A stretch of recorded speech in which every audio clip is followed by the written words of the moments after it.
All right, good evening, everyone, or good morning. I don't know what time you're going to be looking at this, or maybe you people over in Europe are looking at it. It's in nighttime, AM time, or whatever. This is Louis Porcelino with ManoverMarket.com, and I'm giving you an update. And today, I thought I'd give you a little bit of a change up. I want to take a look at this is a daily chart of the ES, and this was the range today.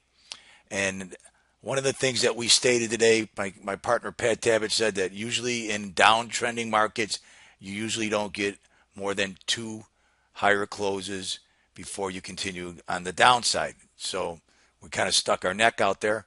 So we had a higher close here from Friday, and then this would be your second close because it's higher than Friday's close. Now, the reason I put the daily chart up here, this is a daily chart without overnight action. Because back in the day when I was trading in the pit and there was no electronic markets, we used to look at gaps. So if you take the opening or the close of this on Friday, that closed at 1923 half, and you look at the opening of this bar, which was today, that was 1934. So you approximately have about 1,000 point gap between the close and the opening. In the old days, we always knew and thought, and it was sort of a rule of thumb that gaps always get filled. Gaps always get filled. Now with electronic trading, you don't see these gaps, and they show up on charts as single prints or long buying tails or selling tails, and they're just single prints when you're taking a look at a market profile or something. So, a couple things. Big down day. We're looking for distribution. We had a retracement. Okay. This is our second higher close.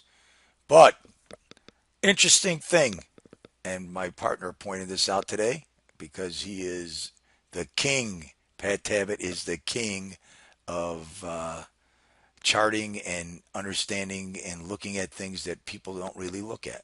And he has all kinds of books on his shelf and photographic memory. So he looked at this and he told me this is called a long upper shadow. A long upper shadow. So a long upper shadow is defined by the fact that the wick that you see here, qualifies to be 2/3 of the daily range. So we had a 975 point range today with a 1 1/4 low and a 41 high, and the wick is from 34 to 41, which is 72% of the range. And to qualify for 2/3, it was 66%. So we've got a couple things going on here. I gave you an old chart, the old way of looking at a chart, because this is a gap opening, what we call a gap opening.